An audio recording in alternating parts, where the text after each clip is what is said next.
Oi pessoal, a gente vai dar continuidade aí, tá? De onde nós paramos no vídeo 1, continuando aí no próximo parágrafo, tá bom? Simples, mas nem tanto. Como você conseguiria chegar a um lugar sem um endereço, ou pelo menos uma referência? De que forma seria possível conhecer uma história sem nunca ter ouvido? Há como aprender uma coreografia sem ensaios?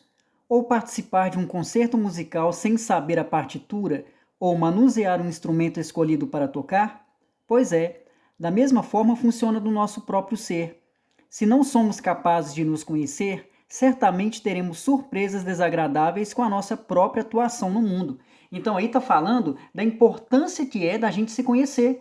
Porque quando a gente se conhece, nós sabemos o que nós gostamos, o que a gente não, né, o que nós não gostamos, o que a gente pode fazer para a gente melhorar como ser humano. E isso é muito importante a gente fazer, tá? É importante conhecer nossos limites para que não sejamos levados por ilusões, as quais muitas vezes nos cegam e nos fazem cometer erros que gerarão arrependimentos no futuro. Veja um exemplo simples. Como posso imaginar que quero ser astronauta quando eu crescer, se eu tenho dificuldades de ficar presa por muito tempo em um mesmo lugar e, além disso, tenho medo de altura? Como posso querer ser cantora de uma grande ópera italiana se eu não tenho capacidade vocal que me permita isso, sendo inclusive muito desafinada? Como posso querer ser salva-vidas numa praia do Nordeste brasileiro se morro de medo de água? Para que eu possa traçar os planos do meu futuro, dos meus objetivos, em primeiro lugar eu preciso me conhecer, conhecendo assim meus limites e minhas capacidades. Só assim eu serei capaz de brilhar naquilo que eu escolher como meu destino profissional. Dessa forma, se eu quero ser cantor e sou desafinado, preciso trabalhar muito para melhorar a minha voz. Se desejo imensamente ser salva-vidas e tenho medo de água, terei que me esforçar com afinco para superar esse medo e conseguir gostar da água, entender meu medo e nadar. Ou seja, se conheço meus limites, terei como lutar para superá-los, caso seja essa minha vontade.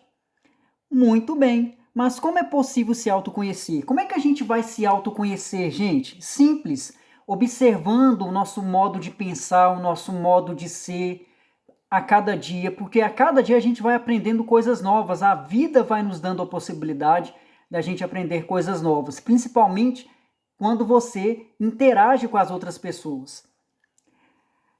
Nós passamos mais tempo de nossa vida observando o outro, verificando as atitudes externas a nós, sendo orientados pelos feedbacks que o outro nos dá sobre nós mesmos. Talvez o primeiro passo,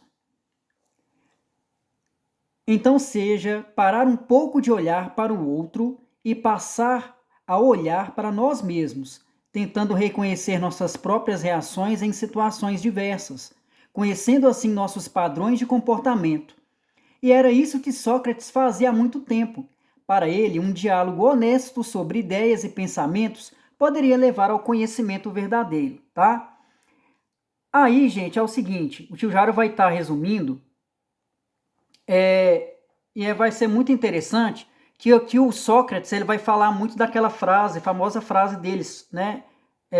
Só sei que nada sei, porque o oráculo de Delfos chegou e comentou para o próprio Sócrates que ele era um homem mais inteligente da Grécia. Porque o Sócrates, mesmo ele tendo a sabedoria que ele tinha, ele reconhecia que ele não sabia de todas as coisas. E que através de muitos estudos, o conhecimento dele poderia ser ainda maior. Então, quando ele fala só sei que nada sei, significa que ele não tem o conhecimento sobre todas as coisas do mundo, não. Que ele fala que na medida que você vai estudando, vai se analisando, vai se observando, é que você vai construir seu próprio conhecimento, tá? Então olha só que interessante aqui, ó. O segundo parágrafo tá assim: Sócrates viveu na época dos sofistas, Protágoras e Górgias, e com eles também dialogou muito sobre o ser humano e as coisas humanas. Mas ele combatia a ideia dos sofistas.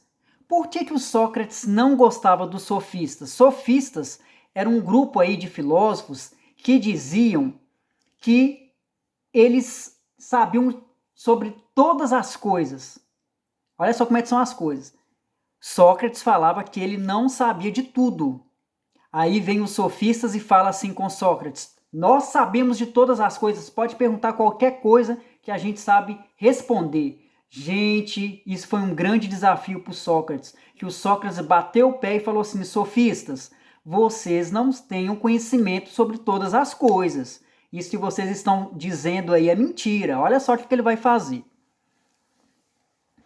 Aí, ó.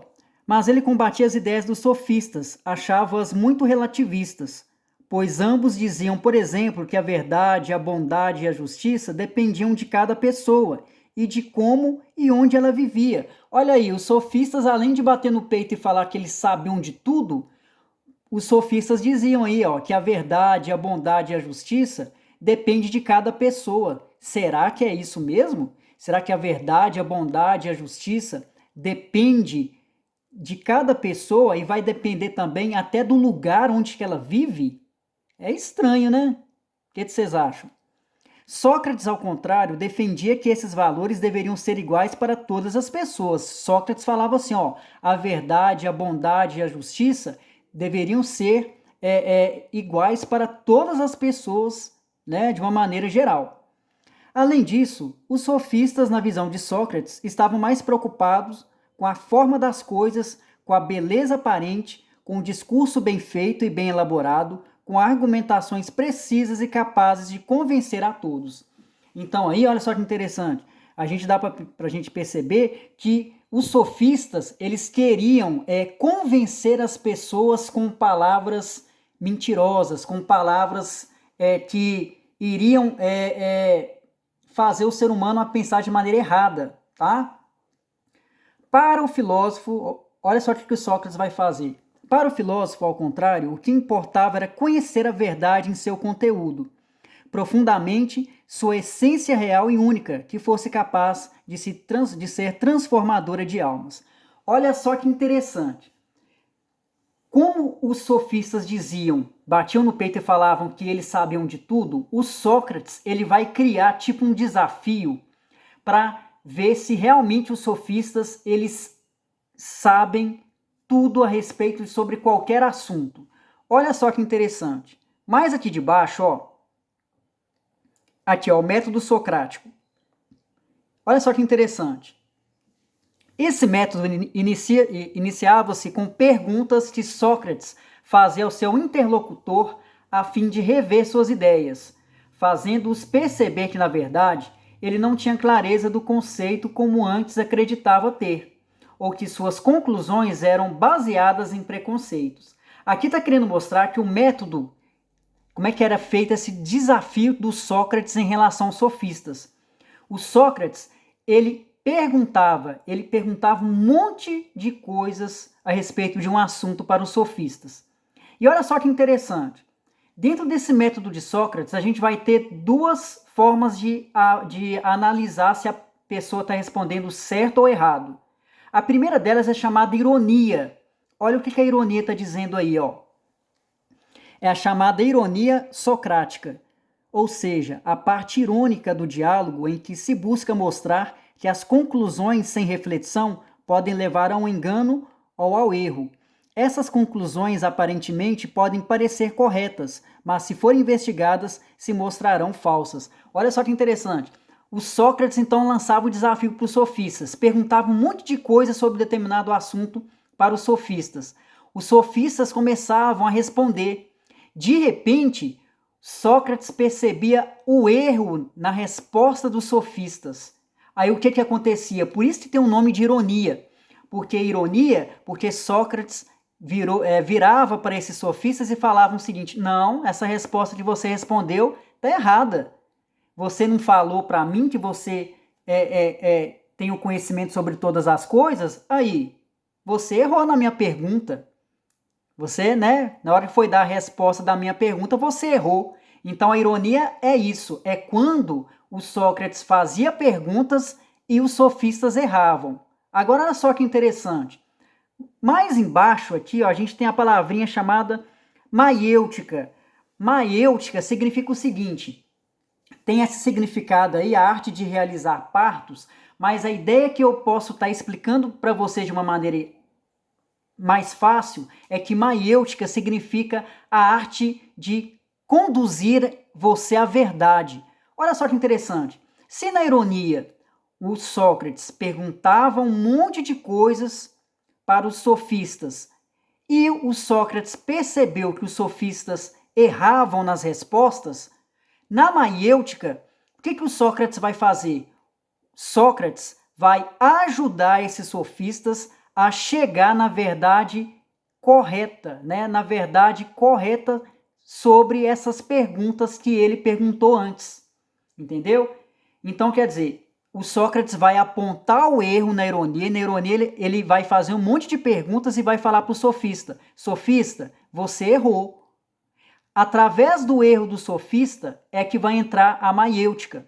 O Sócrates ele vai pegar o erro do sofista e vai ajudar a esse filósofo sofista a chegar na verdade concreta, na verdadeira verdade, no conhecimento que realmente é correto. Entenderam isso, gente? Então, olha só que interessante. Na ironia, Sócrates faz as perguntas, o sofista vai errar nas respostas.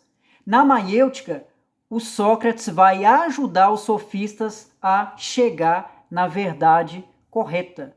Tá bom, gente? Então, esse aí era o desafio que o Sócrates colocou para os sofistas, já que os sofistas diziam que eles sabiam sobre todas as coisas. Aí o próprio Sócrates comprovou que os sofistas não sabiam tanta coisa assim não, tá? Interessante, né, gente?